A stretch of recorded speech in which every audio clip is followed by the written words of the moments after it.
Live streaming right now. I'm here with my buddy Ben Claremont from Life in 360. Yo. I just ate part of a bagel. Give me 1 second to chew this. Ben's going to talk to me in the meantime. Yeah. Hey everybody, this is Ben from Life in 360, here with Kevin having a bit of breakfast, talking 360 cameras, we're swapping footage. We've been shooting some very exciting stuff. The other day we put 2 Garmin verbs on a drone and we're both admiring our handiwork. Lots of exciting stuff to come out very soon. So Ben and I are both 360 YouTubers. We've been doing it for a long time, a couple of years now, right? Yeah. And both sort of aiming at different demographics. I tend to shoot a lot of my 360 videos with full 360 VR. Ben will do a lot of his stuff in standard video. And I found out the other day that Ben actually does not monetize on YouTube, because I started talking to him about this whole demonetization thing that's going on, and he was like, what is that? What does that mean? Yeah. So why don't you talk with me a little bit about why do you not monetize on YouTube? Because most YouTube people who I think are at your level of like 10,000 followers on there are at that point where they start to monetize with ads. So tell me why you don't. Yeah, for me, the reward isn't there for kind of disrupting my followers' experience. I'd rather they get straight to my content without watching an ad. So for me, given the financial reward of running ads is actually quite small, I would rather have my fans watch the content straight away, and then if I want to try and make money through YouTube, make it in a smarter way than putting ads, like having products and using affiliate links and working with brands and companies where the reward is much higher. You get more time to spend on making your content, and you don't have to put your viewers through ads. Definitely. I 100% agree with you. I mean, I feel like based on my own experience through YouTube, and I don't have nearly as many viewers or followers as you. Well, actually, maybe more viewers. I think I've crossed the 2 million threshold. Damn. Okay, yeah. you're whooping my ass. But I've been on it since about 2006, 2007. Yep. Since like it really started. Yeah. I didn't really realize back then how big of a platform it was going to become. Yeah. And what's kind of neat is that it's one of the only platforms where you could put up media, anything, and sell it. Or at least that's how it was until this whole demonetization thing happened. Yeah. So basically, I agree with you. I think that YouTube needs to get smarter with how you can put up ads, like ads that are more geared toward what I'm talking about, for instance. Yeah. And we both do that with like Amazon and your best links in the description. So under this video, make sure to check out the description, because there are a ton of links there. Yeah, click my link, not his. Usually on mine I try and update it based on what's new, but what do you like to put in your description links? So normally I will list everything that I've used in the video, because I always get people asking. If I make a video about a camera, someone will say, what selfie stick are you using? What tripod are you using? Like, they'll say anything. Even the other day, I had someone ask, what sunglasses are you wearing? I want to buy a pair. And for me, I see that as an opportunity, right? If people are going to get value from the stuff I'm portraying in my videos, then I'll definitely put a link to it. So normally I'll put those things right at the top of my description, and then I'll post a small, like 1-sentence summary of the video, and then I'll put like social media handles underneath that. Try and talk closer to the camera, by the way, just because I know we're in kind of a noisy environment for the podcast listeners. Yeah. Maybe they're listening on their earbuds right now. So it's those things. So I'll have products at the top, so everything I've used in the video, then a description, and then I'll have my social media handles at the end. So tell me about your social media handles. I know you're not a big Twitter guy. No. Why don't you like Twitter? Well, I don't think Twitter is very photographer or video person friendly. Like, it's more for like writers and comedians, and I still post stuff on there, but I don't get anywhere near as much engagement as I do with like YouTube and Instagram and Facebook. Like, comparatively, it's almost a waste of time. I mean, I'll probably have maybe 10 people engage with me per post on Instagram, compared to on Instagram, where I get like anywhere from 400 to 1,200 likes per post. Facebook, I have like 7,000 people watching my stuff and liking and interacting and engaging. And YouTube, like, we get thousands and thousands of views. So comparatively, Twitter just seems like the odd one out. Totally, it's not really for us, I don't think. And look, I could definitely be wrong, and I'm sure there's a way around that. I mean, to say in their defense, they do live streaming in 360, which is something that Instagram has not accomplished yet. Yeah. And I think part of this, I've spoken with the founder of Instagram, one of the founders, is that sort of like everything that's cool VR and 360 goes to Facebook first, and then like a year later rolls over to Instagram. Yeah. And it's because it's like that's his first child, and like Instagram is the child that he adopted for $2 billion. Yeah. It's a shame because Instagram is now one of the most so much better, popular, and like one of the best tools for people like us, like creatives that want to get noticed in the world. It's essentially, Instagram is like the modern day portfolio or show reel. Like if you're thinking of working with someone, you go to their Instagram, like almost above everything else, just to see a snapshot of what they're doing, what they've been up to, and what their work is like. So Instagram's super important. Totally, yeah. It's mobile. It's, you know, everyone goes there to check you out first. Yeah. Let's go back to the subject of YouTube. Yeah. What do you put under your tags on YouTube? Tags. So I'll try and use as many tags as I can that are all relevant to my video. So if it's like I posted a Theta V review a few days ago, and I essentially just brainstormed everything I could think of that people might be searching. So like Theta V review, Theta V samples, Theta V footage, Theta V comparison, 360 camera, 360 video. So part of it is just using your intuition and brainstorming, and then part of it is you can actually research. There are sites that you can use that give you an idea of the search terms people are searching. So for me, it's a combination of both. And but so YouTube allows you to have certain ones that are automatically tagged to it. Yeah. Which I think is awesome. It's a total time save. All of that except for live 360, in which case I have to go back and tag all these different things. Yeah. But what would you say the generic ones that you'll always tag to every video, like life in 360? You know what? I don't actually have generic tags for YouTube, and here's why. Something that I think a lot of YouTube creators don't realize is that there's something more important than tags for discoverability, and that's the actual content of the video. YouTube automatically generates subtitles to each video. It can tell what you're saying. So it picks up all the keywords. If you say Insta361 16 times, it's going to be a video about Insta361. If you say Insta361 Theta V 12 times each in the same video, YouTube's going to say, okay, this is probably a comparison between these two cameras. So now that is actually more important than adding tags, because you could add tags like Kim Kardashian, twerking, Miley Cyrus on a Theta V review, and that's, people are going to search those terms. They're going to be pretty disappointed. But because of that, you can see why YouTube has done that, because then it rewards you for using all the most relevant keywords in your video, and it ranks you higher. So YouTube sort of like got to 360 first before I think a lot of other platforms, before Facebook certainly. Yeah. A lot of people are turning to Facebook for publishing 360 videos now. What's your opinion on it? Facebook 360 versus YouTube or Vimeo? Yeah. What's the benefit? So I think YouTube 360 is better, because often 360 live streams are kind of a longer form content. Like you wouldn't stream for like 60 seconds, right? You'd stream for like 5 minutes plus. And Facebook is better for short-term videos, like catering to that short attention span that only has like 90 seconds on their phone, like while they're walking down the street or whatever. They're not going to watch like a 20 or 30 minute live stream on Facebook, whereas with YouTube they might already be in front of their computer ready to watch a longer video. So I definitely target live streams much more towards YouTube than Facebook, just because of that. I try to keep my content short on Facebook. By the way, guys, we're in a coffee shop for those of you who are listening on a podcast. So if you hear lots of coffee noise in the background, you know that's what's going on here. That's my order coming. That's his order coming up. Ben's got another kale smoothie coming right up. That's what he's drinking. I'm not even making this stuff up. I'm having a bagel and some coffee. If you watch this on YouTube or Live 360, you can actually look around and be able to see everything that's going on. We're just going to sort of fill this with some gap air here, not say anything too important until the grinding coffee machine is off. How was your trip to San Francisco?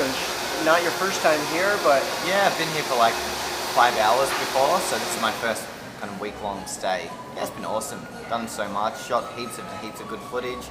Lucky to have your company with a lot of those videos.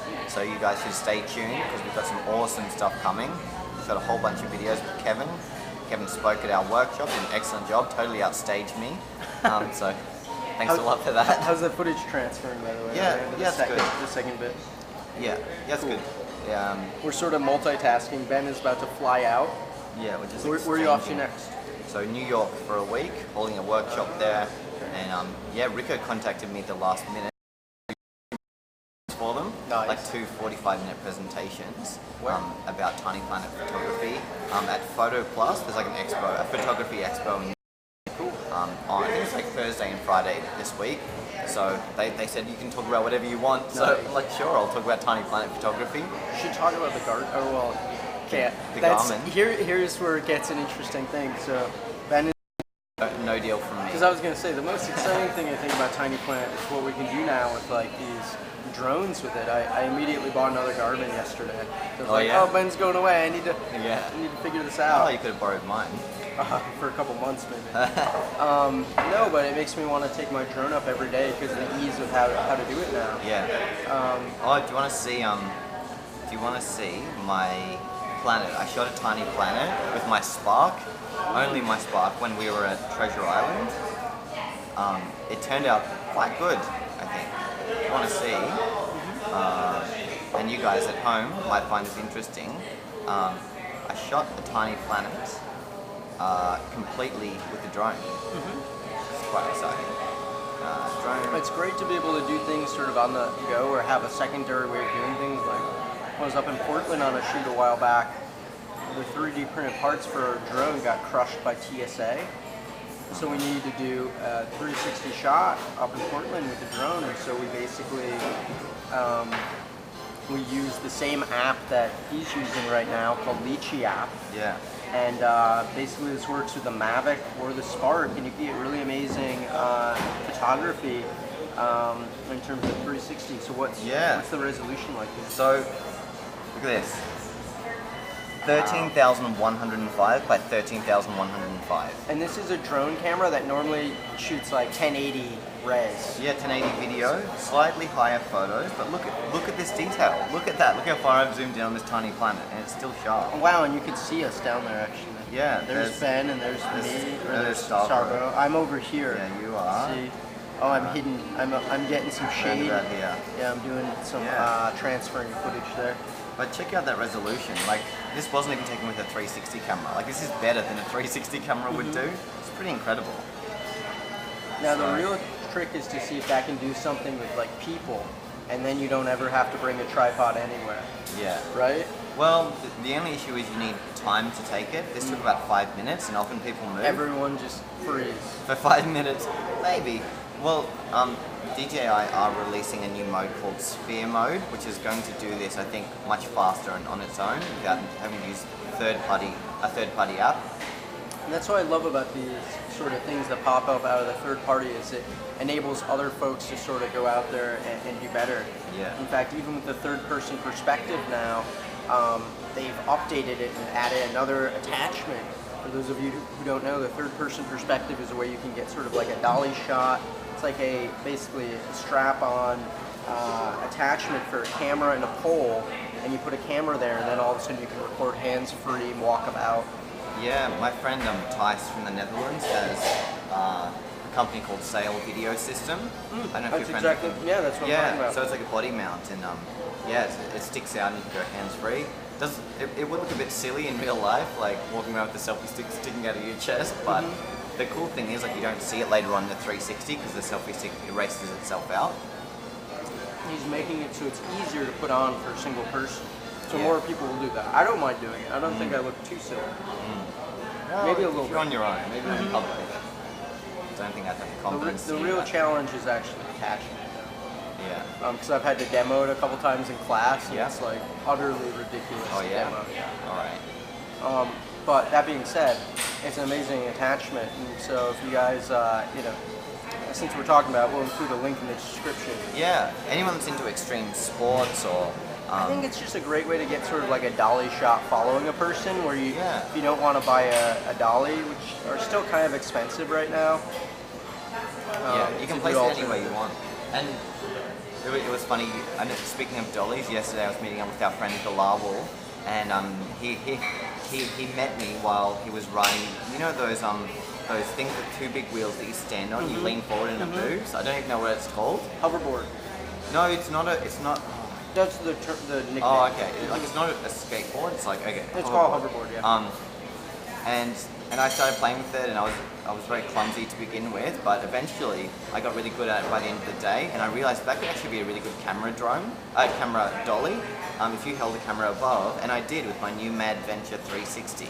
I did a little test with it where I was like doing burnouts and all kinds of cool stuff around SF, but that's a really good way to get a dolly. Yeah, it'll probably do me a shot, but you just got to think outside the box, because you can use tools like that to your advantage and not have to pay like That's why thousands of dollars. I started to get into it about 2 years ago, playing with those. I actually got it banned from the NASA Ames campus in Mountain View. Nice. A girl broke her leg on it. They don't do good going over curves, so. Going over curves? Oh, I came this close to going down a flight of 20 stairs. Like I was trying to show off. Yeah, you might trying to show off you my might have been skills. going into the I literally VR, came this yeah. close to the edge, and like, and Bilawal was filming me on his 180 camera.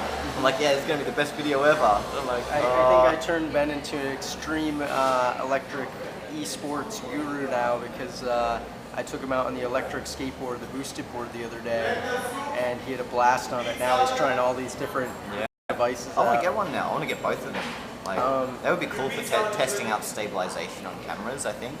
I would get boosted version 2 because it has better network connectivity with your phone. But anyway, let's get back to what the subject of this YouTube thing was, so people online aren't like, what are they talking about electric skateboards? Yeah. Let's talk about Instagram, your Yeah. favorite Yeah. of the social networks. Yeah. Why? Tell me why.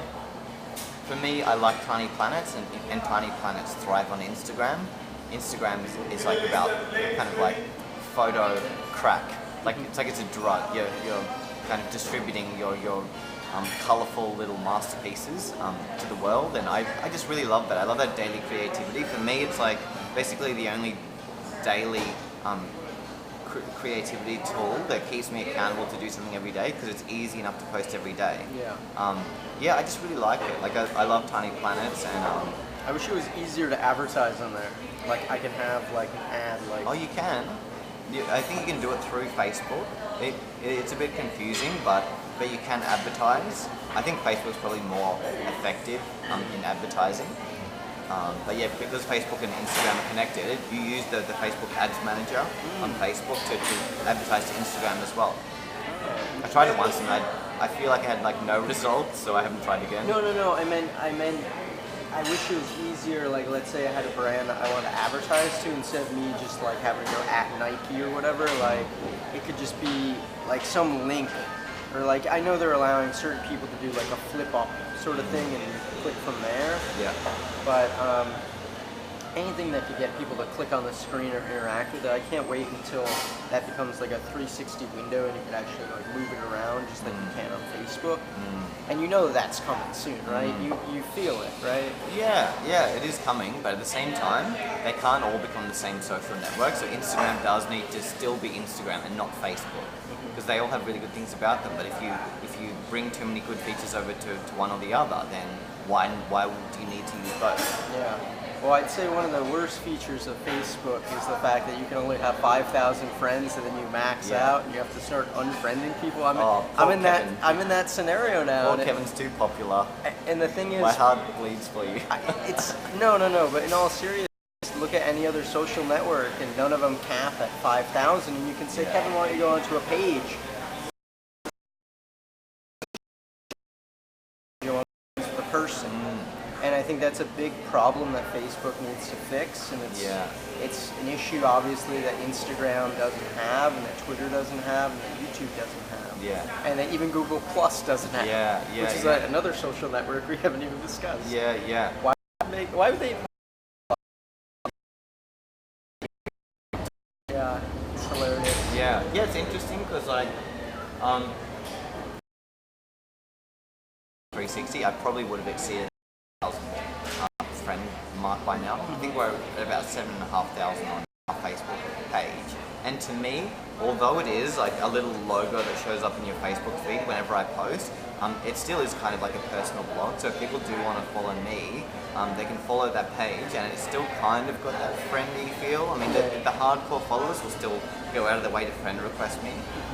But for me, I've found Facebook pages are almost the solution. I mean, yes, you can kind of create a page based around the person, but you're right, it's not quite as personal. People want to like interact with you like they actually are a friend. They want to be on the same level, not necessarily following a page that you created. Totally, yeah. I mean, like, it's just a tricky thing, or like, I wish that I could like unfriend the people on Facebook who like don't have a profile picture, don't use it, you know what I mean? Like, Facebook can make it easier to do that. Yeah. Instead, when you do the unfriending process, you actually go down a list and it shows you your top friends first. Yeah. You have to scroll through that, then you kind of get to people in that you do in high school, and you're like, I guess I don't really talk with Jim, whoever. And but it's very upsetting, and oftentimes I'll get people who are like, why didn't you friend me back on Facebook, bro? Why didn't you? Yeah, or like, why'd you unfriend me? And I'm like, I didn't realize that we do friendship on Facebook. You know, I thought being an Instagram friend was enough for us. Yeah.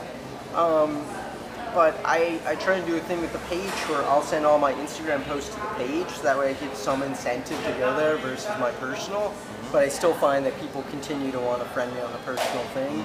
And the page does all right. I think it's okay, but I don't know. It's just an interesting anomaly that I've found, at least. Yeah, I'm sure they'll adjust it because a lot of people are facing that.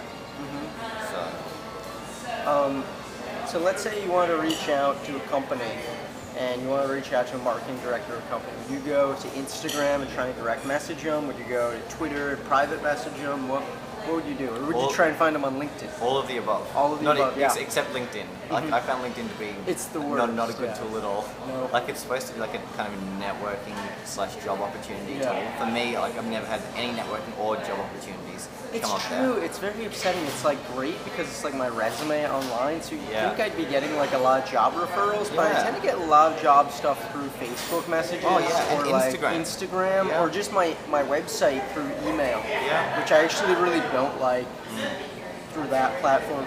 I don't know. I find a lot of stuff happens through my website is more fan based, and then when I do get a job thing on there, I often I see it pop up with like a subject like new message from your site, and I'm like, okay, I can wait until tomorrow on that. And sure enough, it's like some very urgent, like, we want you to go to Denver on a shoot. Can you get out on a flight tonight? And it's like crazy. I guess it's different for each person because like some people thrive on Instagram, some on Facebook, some on YouTube, even some on LinkedIn. I'm sure some people are crushing it on LinkedIn, but for us, it's not really a place where we're going to find a lot of success. There's no 360 aspect to LinkedIn. Yeah, not really. I find in terms of marketing managers, they're basically everywhere. I would say like an Instagram or Facebook direct message is a really good way to go. Like direct messaging a page, because on a Facebook page, it tells you their response time, and they always want to keep their response times fast so they look like a good company. So it's the marketing managers and the marketing team that are monitoring those pages, and that will respond to you straight away. Like every time I've reached out to a company on Facebook, it's taken probably 3 to 4 hours for them to get back to me, max. So that's a really good way, and also direct messaging on Instagram, also a really good way. It's pretty quick, Yeah. No matter where in the world either, which I think is kind of the crazy thing about it. Yeah, I mean some companies just have like employees dedicated to like monitoring their Facebook page and monitoring their Instagram page. So that's why they're really fast, because they really see the value in social media. So yeah, that's absolutely a good way to go, and email as well is always a good way to go, but I find responses are always slow with email. So one thing I found really interesting from your workshop is that you talked a lot about how you use Instagram and this other great tool called Fiverr. Yep. And you use that to sort of figure out what hashtags you want to use. Can you tell me more about this? Yeah, so Fiverr.com, Fiverr, is a site I use all the time. It's essentially like digital labor that's very cheap. Starts at around $5, and you can get basically any experts in the world that teach or that are good at one specific thing, whether it's Instagram hashtags or writing an Instagram bio or YouTube, or maybe they're good at logo design or animation or whatever. essentially each of them have their one skill that they do like 20 times a day. So they're extremely good at it. They can offer it at an affordable price. So you don't need to actually pay a lot to get something that's extremely valuable to you and your Instagram account. So I have an Instagram coach that I hire up, I'm going to say twice a year, who takes a look at my profile, tells me what I'm doing right, what I'm doing wrong, and he gives me a really solid list of hashtags that are really in line with where I want to go as an Instagrammer, and that will get me noticed more on Instagram. And he caters them just to my account. And then I find about 6,000 other people copying my hashtags because I think they see that I've done that. I totally am not one of those people Yeah, copying hashtags. sure. I saw even Insta360 did it this morning. they posted my hashtags underneath. So Well, it's one of these things. If you find what works, it works. yeah. So Fiverr is just an excellent tool for any kind of digital labor. You just need to think about what it is that you need. What else have you used Fiverr for? Oh, I used to use it for graphics. So I was working in like videography over the last 5 years. Totally, a like lot. whip up this Yeah, quick. so like things like logo animations and visual effects. I used to get logo animations for $5. Is that where you got the Life at 360 logo? Yeah, exactly. Really? Yeah. $5 you got that logo? It varies. Five is where it starts, and it used to be only $5, and now it goes $5 to like up to $1,000. But Oh, really? for really like exclusive services. Do you ever put your services out? No, I don't have time. What if it's like editing? You know? No, I don't have time. I don't have time to edit my videos, let alone someone else's. Totally. So let's But- talk about this. You have editors that you use. You have videographers that you use. Well, we have in the US. Normally I do everything myself. And it's something I really want to do in the future. It's something that has been really effective for us since we've been here. And for me, it takes up a lot of time editing. Like making a video is only a small part shooting and then a large part editing. I don't know about you, but for me, it's like the editing and the stitching and all that takes up the time. Totally, yeah. Stitching stuff every day. I wish I could just like immediately after I'm done, hand it off to someone who goes to stitch it. Yeah. And then I can eat lunch, do my emails, meetings, then come back and edit the rest of it until the end of the day. Yeah. But that's not how it works in an ideal world. Ideally, you're off traveling, you know, you're about to go on a plane, and you're like, oh wow, I have all this footage I can start to stitch. Like, Yeah, it takes a long time. So if you can outsource things to people, it's a much faster way to work. So if you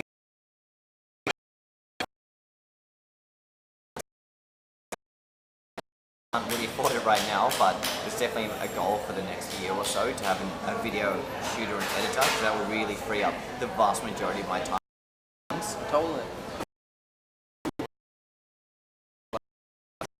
Yeah, so for basically any message that comes through, whether it's email or private message or to a page, it's getting to the point where I literally just can't handle it anymore. Totally. Because I'm getting so many messages, like comments, emails, direct messages, messages to the Facebook page, comments on YouTube, that it's actually hard. Like some days I spend in front of my computer answering messages all day long. I wake up at 8 o'clock and then it's midnight and I'm still going.